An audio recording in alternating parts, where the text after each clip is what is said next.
Alejandro, nuevamente expresar en público las felicitaciones adherirme al festejo por los 40 años de Hemodinamia del Sur para Carlos, Alejandro y todo el equipo. Un poco la idea es hablar del estado actual del cierre de la orejuela auricular izquierda en la Argentina, y todo lo que se habló previamente va a facilitar esta presentación y sobre todo la introducción, porque ya todos sabemos lo que significa la fibrilación auricular como arritmia más frecuente, causa principal de morbimortalidad secundaria, stroke cardioembólico, su prevalencia que aumenta significativamente en los pacientes añosos, la piedra fundamental del tratamiento desde hace años, la anticoagulación, con todas las dificultades para su manejo que ya se mencionaron, y como ya se dijo también, a pesar de que los nuevos anticoagulantes constituyen sin duda un avance fundamental en el manejo de estos pacientes, cuando uno va a la vida real se da cuenta que en realidad lo que los trials demostraron no se representa totalmente, y siempre a mí me gusta mostrar el registro más grande que existe de fibrilación auricular y de manejo del tratamiento antitrombótico, que es el registro Garfield, donde hay más de 50.000 pacientes incluidos, y si vemos sobre la derecha la última cohorte, vemos que aún con una educación de los médicos y una mayor penetración de en rojo los nuevos anticoagulantes, 71% de los pacientes reciben anticoagulación, el 30% restante, 29% restante de los pacientes está librado a la evolución natural y al riesgo de un evento tan catastrófico como puede ser un stroke cardioembólico, como se mencionó previamente. Y si nos vamos hacia nuestra región y analizamos dentro del registro Garfield el análisis regional, fíjense ustedes que en Latinoamérica el 40% de los pacientes no reciben ningún tipo de anticoagulante, ni antagonistas de la vitamina K, ni nuevos anticoagulantes orales. Hay un porcentaje con antiagregación plaquetaria que sabemos todos muy bien que es simplemente igual que darle placebo, o no reciben absolutamente nada. Es decir que 40% de los pacientes no están recibiendo ningún tipo de protección. Como dijimos anteriormente, el último registro nacional de fibrilación auricular, que es del año 2011, mostraba alrededor de un 25% de pacientes que no se anticoagulan en la Argentina, y la principal causa, aunque no sea una contraindicación absoluta, es ser añoso. Ya mencionó Alejandro que a pesar de las ventajas que los nuevos anticoagulantes han presentado sobre la warfarina, cuando vemos las tasas de discontinuación en naranja de los nuevos anticoagulantes y en azul la warfarina, la tasa de discontinuación entre el año y los 2 años está entre el 20 y el 30%, y si bien todos ellos han disminuido el sangrado intracraneano con respecto a la warfarina, la disminución del sangrado mayor no ha sido significativa, sobre todo el sangrado digestivo y el genitourinario. En este contexto, y conociendo lo que ya mencionamos, que en pacientes con FA no reumática, el 90% de los trombos se originan en la orejuela auricular izquierda, es lógico que ya hace bastantes años atrás haya surgido la posibilidad, incluso cuando se empezaron los primeros cierres de orejuela fueron con dispositivos no dedicados. Hubo grupos que con dispositivos de cierre de comunicación interauricular cerraban la orejuela auricular izquierda anecdóticamente. Y cuando uno mira, por lo menos en Europa, dentro del intervencionismo estructural, la tasa de crecimiento, y este es el relevamiento de la Sociedad Europea de Intervenciones Cardiovasculares Percutáneas, fíjense ustedes que en color verde el cierre de la orejuela auricular izquierda junto con el MitraClip y el implante valvular aórtico transcatéter, por lo menos hasta el 2015, fue uno de los procedimientos que más creció en intervención. Ya hablamos un poco de la responsabilidad del clínico, ya sea el cardiólogo, el neurólogo, el gastroenterólogo, el terapista, el neurointensivista que identifica al paciente. ¿Cuál es nuestra responsabilidad como cardiólogos intervencionistas de involucrarnos en esto? Y por lo menos cómo lo vi yo cuando esto entró en nuestro país. Nosotros ya estábamos haciendo intervenciones para prevenir el stroke, estábamos como cardiólogos intervencionistas haciendo stenting carotidio, estábamos haciendo cierre de foramen oval permeable, luego eso disminuyó con el resultado de algunos trials y ahora nuevamente está aumentando. Y quienes estaban entrenados en la fase incipiente del intervencionismo estructural, por ejemplo, valvuloplastia mitral, yo tengo una edad como para poder haber visto pacientes con enfermedad valvular mitral reumática y tuve la suerte de entrenarme en eso. Estábamos familiarizados con la punción transeptal, con el manejo de catéteres y guías en la aurícula izquierda, manejos de dispositivos similares a los de cierre de orejuela para cerrar otro tipo de defectos en cardiopatías congénitas del adulto. No, en virtud de eso, familiarizados con el manejo con el eco transesofágico y el manejo de las potenciales complicaciones. Es decir, que teníamos una responsabilidad como cardiólogos e intervencionistas en involucrarnos en esto, viendo el contexto clínico, ese marco que mencioné previamente. Bueno, de la evidencia ya hemos mencionado, sin duda el programa de investigación clínico más extenso es con el dispositivo de Watchman, 2 estudios randomizados de no inferioridad contra warfarina más múltiples registros,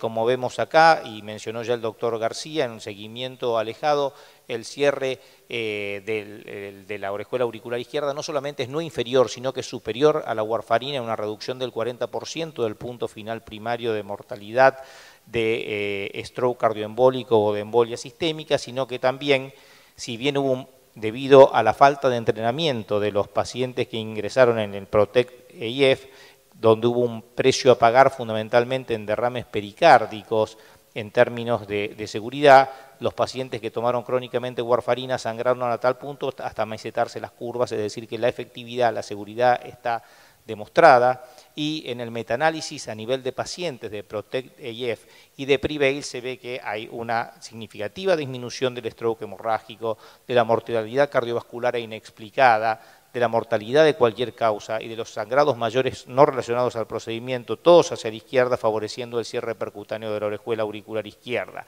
con una reducción del 55% del stroke incapacitante con respecto al tratamiento con warfarina, seguramente merced a una muy significativa reducción de los strokes hemorrágicos, que son los que más claramente son incapacitantes. Ya se mencionó, bueno, con el cardiac plaque y con el amulet hay fundamentalmente registros multicéntricos, no todavía estudios randomizados. Este es el del cardiac plaque, el amulet vino posteriormente, todos pacientes de alto riesgo de stroke, de alto riesgo de sangrado, fundamentalmente, como ya se mostró, pacientes con sangrados mayores previos, con scores de alto riesgo de sangrado o con necesidad de triple esquema antitrombótico, fueron los principales motivos por los cuales se incluyeron. Alguien mencionó la seguridad del procedimiento. Fíjense ustedes que sobre eventos clínicos duros, como puede ser mortalidad y stroke, en un registro de más de 1000 pacientes, la tasa de mortalidad es de 0,76, la tasa de stroke 0,86% y la tasa incluso de derrame pericárdico severo que requiera drenaje es 1,24%, no muy diferente de cualquier otra intervención que requiera una punción transeptal. Seguramente si ustedes hacen una ablación, la tasa de derrame pericárdico estará alrededor del 1% también, y en estos registros donde los mismos pacientes fueron de acuerdo a su score de riesgo cardioembólico, el grupo control, se vio que un año de seguimiento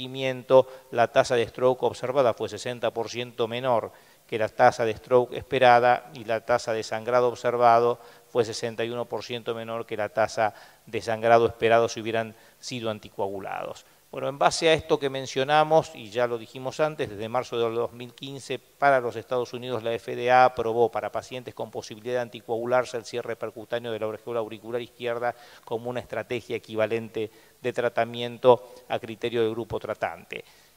En los estudios que se realizaron en Estados Unidos, que fueron PROTECT-EIF y PREVAIL, fueron randomizados contra warfarina. Es decir, los pacientes durante 45 días se anticoagularon hasta que se hizo el primer transesofágico que mostraba que no había fugas, que mostraba que no había trombos relacionados con el dispositivo y recién ahí pasaban a doble antiagregación plaquetaria. Pero la vida real hace que este dispositivo se tenga que usar también como se han utilizado el cardiac plaque o el amulet en Europa y en nuestra región, en pacientes con contraindicaciones para anticoagulación, y en el año 2017 se presentó este estudio que fue el Evolution en pacientes con contraindicación para la anticoagulación, donde de vuelta se reprodujo los mismos hallazgos que con el dispositivo cardiac plaque o amulet, una reducción del riesgo de stroke y de sangrado de manera muy similar a lo que veíamos en pacientes con contraindicación para anticoagulación o dificultades para anticoagulación con los dispositivos de St. Jude Abbott. Con respecto al manejo antiagregante posterior, ya el doctor García dijo algo que es parte de lo observado en la vida real. Si el paciente tiene muy alto riesgo de sangrado, puede quedar sin antiagregación plaquetaria, incluso sin siquiera un antiagregante plaquetario, y el transesofágico que de rutina se hace entre los 30 y 45 días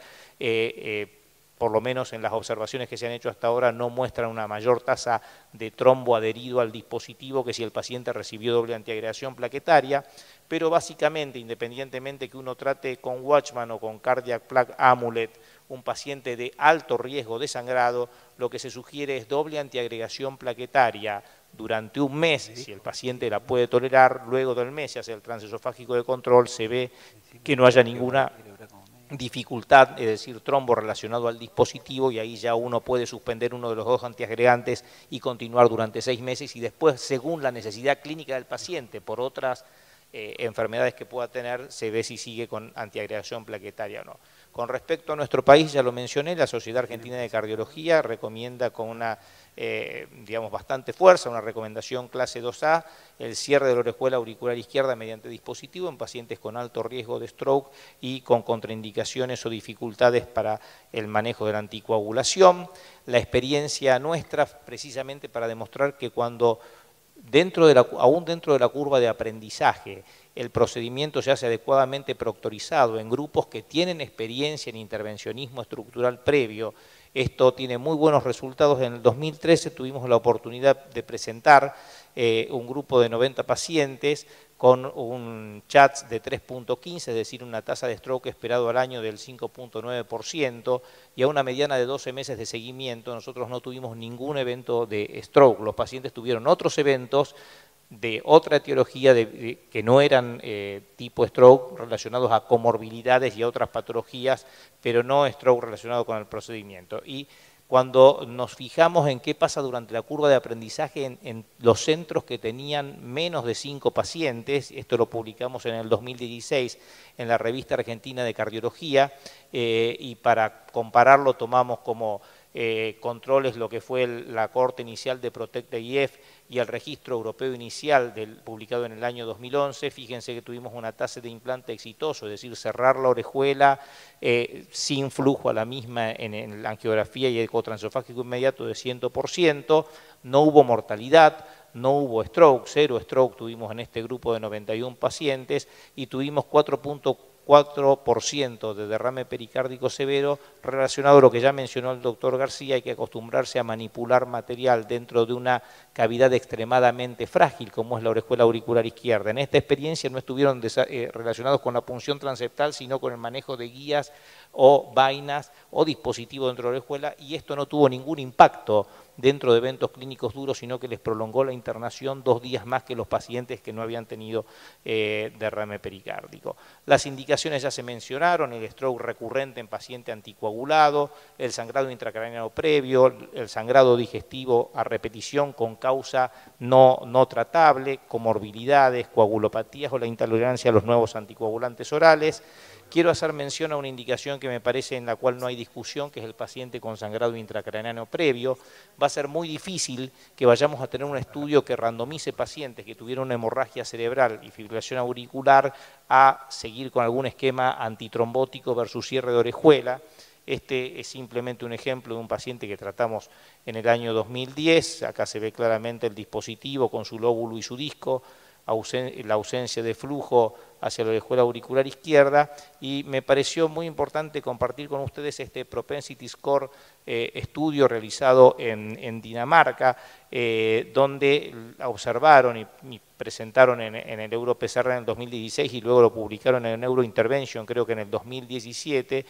147 pacientes con sangrado previo que fueron manejados de manera estándar, lo cual significa que 44% de los pacientes nunca volvió a recibir ningún tipo de prevención del stroke, versus los pacientes que se cerraron la orejuela auricular izquierda, macheados por edad, género y scores de riesgo de trauma cardioembólico y de sangrado. Y fíjense ustedes que para un punto final primario de stroke isquémico, sangrado mayor o mortalidad, o existió un beneficio claramente significativo en la línea superior de la curva de sobrevida actuarial en los pacientes en los que se cerró la orejuela auricular izquierda versus los que fueron sometidos a tratamiento estándar, fundamentalmente a expensas de una reducción del riesgo relativo de todos los componentes del punto final primario. Quizás un poco provocativo, pero ya se lo mencionó, los pacientes fundamentalmente de alto riesgo o riesgo prohibitivo para un reemplazo valvular aórtico, que son sometidos a TAVI, que son tratados con TAVI, son pacientes extremadamente vulnerables por la edad que tienen alta prevalencia de fibrilación auricular, como podemos ver acá en condiciones basales, o la pueden desarrollar dentro de los 30 días o el año, pero a su vez son pacientes que tienen tasas de sangrado aumentados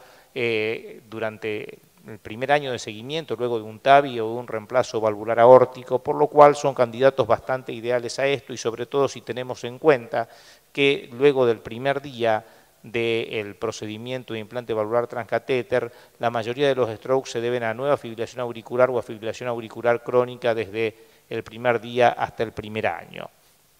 Esto ya ha sido reportado desde el año 2012 por lo menos, y a lo mejor antes también, eso el doctor García lo sabrá mejor que yo. Nosotros hemos tratado varios pacientes, algunos de ellos lo hemos presentado en el TCT en el 2016, un paciente con cirugía de reemplazo valvular aórtico previo, al que le hicimos un TAVI por disfunción bioprotésica en el 2014, FA permanente, siguió anticoagulado hasta que sangró de una úlcera, una lesión vascular de la foie, que a pesar de haber sido tratada tópicamente, se consideró por los gastroenterólogos de alto riesgo de sangrado, así que se lo exploró con eco transesofágico como de rutina, y acá vemos el anillo de la bioprótesis quirúrgica, la prótesis autoexpandible valve-in-valve y el cierre de la orejuela inmediato con un dispositivo cardiac plaque, lo cual nos permitió externar al paciente al día siguiente. Al mes de seguimiento quedó con simple antiagregación plaquetaria y luego sin nada. La estrategia de realizar, como ya mostró el doctor García, los dos procedimientos en el mismo acto en pacientes que son muy vulnerables para sangrado, alto riesgo cardioembólico, estenosis aórtica severa, se ha demostrado en reportes de casos, en un estudio de factibilidad del grupo de Fabian Nietlispach en el año 2016, donde compararon 50 y pico pacientes a los cuales le hicieron el procedimiento, los dos procedimientos en el mismo acto versus diferidos. La factibilidad y la seguridad pareció ser cierta, y ahora en el TCT presentaron el seguimiento a 30 días de un estudio randomizado respecto a esta estrategia, donde mostraron la seguridad de hacer cuando fuese necesario los dos procedimientos en el mismo acto. Pero volvamos a nuestra realidad, volvamos a la Argentina, y en el año 2015, CONAREC, la Comisión Nacional de Residentes de Cardiología, publica estas estrategias antitrombóticas en NFA, registro CONAREC número 19, y fíjense ustedes que en hospitales donde existen residencias de cardiología, sobre casi 1000 pacientes que ingresaron al registro, solamente el 54% de estos pacientes estaban anticoagulados. Es decir, hay una subindicación y subutilización de la anticoagulación, pero mucho más aún, hay una subutilización terrible del cierre de la orejuela auricular izquierda. En este registro solamente el 0.4%. Por eso hicimos una encuesta el año pasado a través del Colegio Argentino de Cardioangiólogos e Intervencionistas, voluntaria, respondieron 100 de nuestros colegas, les preguntamos, faltan 2 o 3 diapositivas, si tenían experiencia en cierre de orejuela auricular izquierda, solo el 14% de los encuestados respondieron que sí, 28% respondieron que no tenían experiencia personal, pero sí otros operadores en su servicio lo realizaban. ¿Cuántos procedimientos habían realizado? Muy pocos habían realizado más de 20 procedimientos, solamente el 21%, los demás que sí habían realizado estaban todavía en plena curva de aprendizaje. ¿Qué dispositivo se utilizó mayormente? Por una cuestión histórica, que fue aprobado primero en azul el Cardiac Plaque, recién se introducía el Amulet, que es la segunda generación, y con Watchman mucho menor porcentaje. Y lo que es contradictorio es que muy pocos operadores decían que se hacían cierre de orejuela auricular izquierda, pero el 85% pensaban que la evidencia que sustenta el cierre de orejuela auricular izquierda es bastante fuerte o fuerte. Y la principal preocupación es lo que yo digo que es anecdótico, que es el costo, porque hay múltiples evidencias de que esto no es así. O sea que como conclusión, la racionalidad del cierre percutáneo de la orejuela auricular izquierda en pacientes con FA no reumática se basa en que el 90% de los trombos se originan en la misma. Como vimos, existen diferentes registros mundiales, regionales y nacionales que muestran que existe una necesidad de una alternativa terapéutica diferente a la anticoagulación oral para un grupo de pacientes que diremos si es 30, 20 o 10%, con que sea 10% es una barbaridad de gente. Existe evidencia creciente y consistente de estudios randomizados con seguimiento a largo plazo y de registros multicéntricos que apoyan fuertemente el cierre de la orejuela auricular izquierda como alternativa a la anticoagulación oral. Nuestras guías consideran una recomendación bastante fuerte en los pacientes con alto riesgo de stroke y contraindicaciones o dificultades para la anticoagulación oral y, como les mostré, adecuadamente proctorizado y llevado adelante el programa, en nuestro país es seguro y efectivo hacer el cierre de la orejuela auricular izquierda. Muchas gracias de vuelta, Alejandro, por la invitación.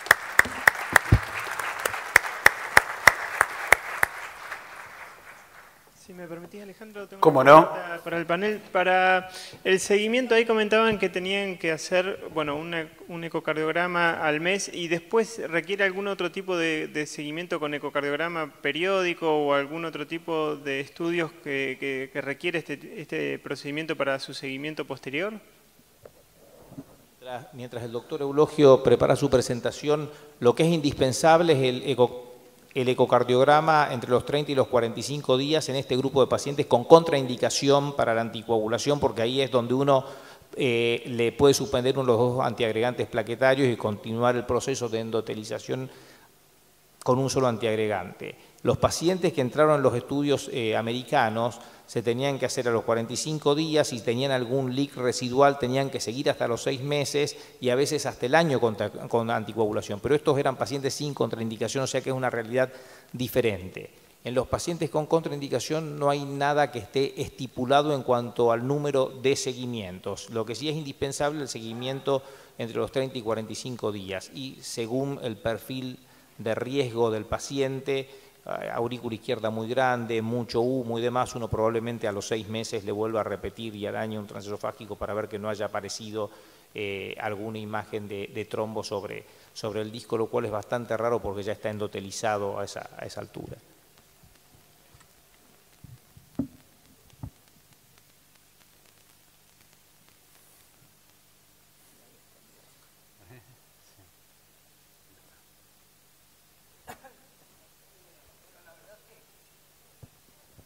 No se está abriendo un archivo que quería presentaros, quizás para el final del esto, que es, no siempre se pueden contar todas las cosas, digamos, que tú quieres, y es el primer ACP que nosotros implantamos, que fue, no me olvidaré, el día 12 de diciembre de 2008, y fue el primero y fue el más breve, porque a las 3 de... El procedimiento fue, quizás luego lo veamos, sin problemas, pero obviamente pues, no estaba bien hecho, a pesar de que teníamos el mejor maestro que podíamos tener allí, que era Amplatz. O sea, entonces, a las 3 de la mañana, un residente que no debía estar muy ocupado, pues se le ocurrió hacerle un eco y el dispositivo estaba bailando encima de la mitral. Y bueno, pues hasta entonces no había ninguna urgencia, pero entonces había que ir rápidamente y a las 3 de la mañana pues fui a sacarlo y bueno, lo que quería enseñaros es cómo salió, ¿no? O sea, que afortunadamente las cosas después han ido mucho mejor y bueno, esto ya está hablado, la mayor parte de estas cosas ya están habladas respecto a los nuevos anticoagulantes y su disminución de la hemorragia cerebral, pero no necesariamente de todas las hemorragias. Y lo que sí, esto es, se ha hablado mucho de cuál es el estado de anticoagulación, pero los pacientes que ingresan con un accidente cerebrovascular, los que ingresan, no se ve. El 60% no están tomando ningún tratamiento anticoagulante y al 21% tampoco se le prescribe ninguno cuando se van. Y menos del 50% de los pacientes con indicación, como has dicho, toma warfarina. Las hemorragias, las complicaciones hemorrágicas son entre el 12 y el 40%, el 5% son mortales y después de un episodio, del primer episodio de sangrado, el 15% van a tener un nuevo episodio en el año siguiente. O sea, todo esto yo creo que es más que evidencia suficiente, cuando además sabemos que estos pacientes, el 50% de ellos a los 3 años ya han abandonado la terapia. Esto ya está dicho. La verdad es que en esto tuvo mucho que ver Miguel Ángel García Fernández, que hizo un estudio que es un ecocardiografista que estaba en el Marañón con nosotros, bueno, era el jefe de ecocardiografía. Hizo un estudio retrospectivo de pacientes que se operaban, a los que se les ligaba la orejuela y a los que no se les ligaba. Y había mucha diferencia en la ocurrencia de accidentes cerebrovasculares. El primer dispositivo con el que tuvimos experiencia fue con el Platú, que yo tengo que decir que a mí me parece que era un dispositivo muy bueno, pero muy complejo de utilizar, pero esa no fue la razón por la que desapareció, porque ahí está Miguel Ángel, es el de la bata, nosotros en el 2004 ya en un curso de ecocardiografía presentó, digamos, como gran novedad, pues el tratamiento de la orejuela con el dispositivo Platú. Y este dispositivo, en la poca experiencia que recolectó, encontró un 42% de disminución de stroke con la serie histórica, ¿no? O sea, ¿por qué desapareció? Desapareció porque ellos, su gran mercado, el mercado americano, la FDA les exigió un estudio muy grande comparativo y la compañía pues ni tenía suficiente dinero ni tampoco estaba pensando en otros proyectos. Esta compañía, los neuroradiólogos la conocerán porque era, ¿cómo se llamaba la compañía? Sí, EV3, que además fundamentalmente a lo que se dedicó después fue a la neuroradiología y por eso abandonó esto. Luego han aparecido muchos dispositivos y la evidencia es grande, como se ha dicho, y bueno, ya no vamos a correr esto, que efectivamente complicaciones son mayores, pero la verdad es que cuando uno dice, bueno, pues introducimos los nuevos anticoagulantes, la mayor disminución en mortalidad, con respecto al tratamiento con warfarina, es el cierre de orejuela, comparado con los nuevos anticoagulantes, y también ya se ha dicho de la disminución de la mortalidad a 5 años. El Amplatzer Amulet también con el 60% y sobre todo con menos complicaciones en el estudio canadiense. Y además, lo que a mí me gusta más de este dispositivo es que nosotros presentamos en el Congreso Español la eficacia de este dispositivo en distintas formas de orejuela. ¿Y por qué? Pues porque, mira, estos son 2 pacientes tratados en la misma mañana, uno con la forma después de implantarlo, que teóricamente es la predeterminada por el dispositivo, y... ¿qué ha pasado aquí? Panel de preferencias de iCloud, dice, no sé. Y el otro es uno que también es muy eficaz y que en algunos casos donde es complejo mantener el dispositivo en la cavidad, por las distintas razones que sean, lo sobredimensionas un poco, lo abres distal y se queda en forma de ¿cómo se llama?, de casco de cosaco o de centurión, que es más elegante quizás, y los dos son igualmente eficaces, son el mismo dispositivo, y sin embargo, dependiendo de la anatomía, lo puedes adaptar. Este es un caso curioso, de una paciente a la que le hicieron una ablación, y después de hacerle una ablación, pues tuvo un accidente cerebrovascular sin consecuencias. Después se le hizo un eco y se vio que tenía lo que nos informaron como un left to right shunt. Entonces se decidió que la paciente tenía efectivamente una comunicación interauricular, que se ve ahí, esto con ausencia de borde en el retroaórtico, y la idea fue hacer las dos cosas, pero primero cerrar la comunicación. Si veis en esto y solo hacéis esta proyección, pues ves que es una orejuela un poco rara porque es pequeña. Claro, cuando te pones en el eco no se ve ninguna cosa más. Cuando te pones a cerrarla, pues esto... vamos a ver si podemos...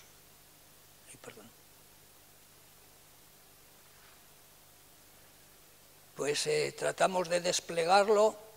y el dispositivo se viene a la aurícula izquierda. Entonces, buscamos cuál es el problema. Pues el problema es que cuando haces una angiografía en esto, aquí no, nada, perdón. Cuando haces una angiografía en caudal, el problema, a ver si se ve aquí, sí, es que efectivamente tiene un lóbulo que no se ve y efectivamente la técnica tiene que ser completamente distinta. Entonces lo que hay que hacer es girar antihorario la vaina para empezar a desplegar el lóbulo en la parte superior y que se ancle antes de que esto caiga a la aurícula izquierda por falta de espacio. Y bueno, pues eso lo hicimos y efectivamente ahí se ve cómo después desplegamos el dispositivo sin problemas. El dispositivo quedó bien. Ahí una vez que vemos que se despliega bien y esto lo hacemos, digamos, pruebas de tracción, vemos que efectivamente está seguro y lo liberamos. Y ahí se ve en eco 2D y 3D esto que queda bien sujeto.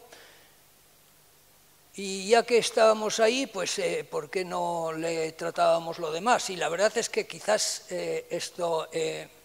podría haber sido un error, pero esto da rabia no utilizar, sacarle toda la utilidad posible a la vaina, aunque no sea la más apropiada para cerrar una CIA, esa vaina con doble curva, pero a pesar de eso, pues ahí veis cómo estamos desplegando el disco distal de la comunicación interauricular. Ahí hay mucho ruido, pero ahí se ve cómo estamos desplegando el disco proximal y ahí se ve cómo está esto implantado y en el eco 2D y 3D se ve los dos, ahí se ven los dos dispositivos y aquí se ven también dispositivos. Y esto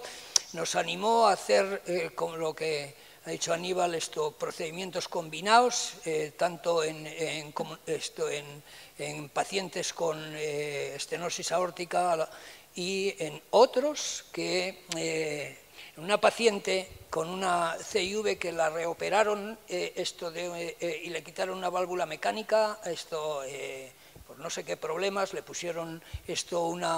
porque creo que había desarrollado mucho gradiente o no sé qué, y le pusieron una biológica, porque para quitarle la anticoagulación y la paciente desarrolló una fibrilación auricular y entonces necesitaba la anticoagulación, pero además con tan mala suerte que la paciente, ya lo habíamos visto, la paciente durante la cirugía pues había hecho una CIV, como veis ahí, y entonces lo que hicimos fue, le hicimos el cierre de CIV, como veis ahí, con un dispositivo de CIV muscular de 8 milímetros, y una vez que hicimos fuimos y le cerramos la orejuela y la paciente salió pues sin necesidad de anticoagulación. ¿Que no se ve? ¿Muy rápido o qué? Este es un paciente que yo creo que ya lo hemos visto esta mañana, que es de una comunicación, o sea, con una válvula aórtica. Y bueno, ¿cuál es la racionalidad necesidad de esto de hacer procedimientos combinados? Pues yo creo que muchos de estos pacientes necesitan los dos procedimientos y es preferible no someterles a tantos procedimientos distintos. La única salvedad que quiero hacer con esto, porque el que empezó haciendo este procedimiento, este tipo de procedimientos fue Bernie Meyer, pero al final esto no tuvo demasiada suerte, pero también en parte porque forzó demasiado la suerte, porque hacía los procedimientos sin eco transesofágico y entonces eso a veces, incluso los de cierre de orejuela, tú lo sabes, y antes de estos dispositivos. Y el problema es que tú tienes que tener seguridad de que el primer procedimiento que haces está bien para poder hacer el segundo en el mismo procedimiento, ¿no? Y bueno, pues esto, habría muchísimas más cosas que hablar, pero yo creo que ya estamos todos cansados de orejuela y lo único que podemos decir es que es un procedimiento, en mi opinión, muy eficaz, hecho, digamos, por personas expertas, muy seguro y muy infrautilizado.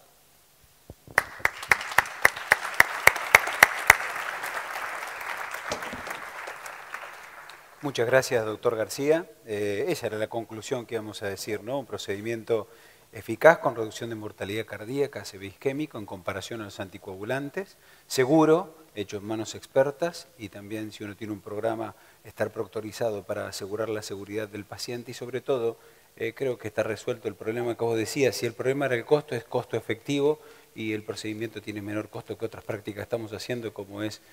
la TAVI y demás. Quizás sea muy apasionante, habiendo demostrado que tiene más eficacia que el anticoagulante, ya está macheado, pero quizás combinarlo, esa va a ser la evidencia que quizás demuestre más lo que nosotros pensamos de la práctica diaria de la vida real. Muy bonita sesión, gracias a los expertos, gracias a todos los panelistas por participar, por acompañarnos. Y la próxima sesión es muy bonita, creo yo, porque es muy nueva, pero con alto impacto en tratar lo que hasta ahora es la causa más frecuente de invalidez en el ser humano, una de las causas más frecuentes de mortalidad, y esa sí es la causa de mayor costo en el sistema de salud, que es la trombectomía en el tratamiento del ACV isquémico. Contamos con la presencia de la doctora y de la profesora Iris Grunwald, que habla en inglés, o sea que van a estar disponibles los dispositivos para la traducción del inglés al español y también con la agradable compañía de nuestro maestro, el doctor Antonio Moreno. Nos vemos en 5 minutos. Gracias.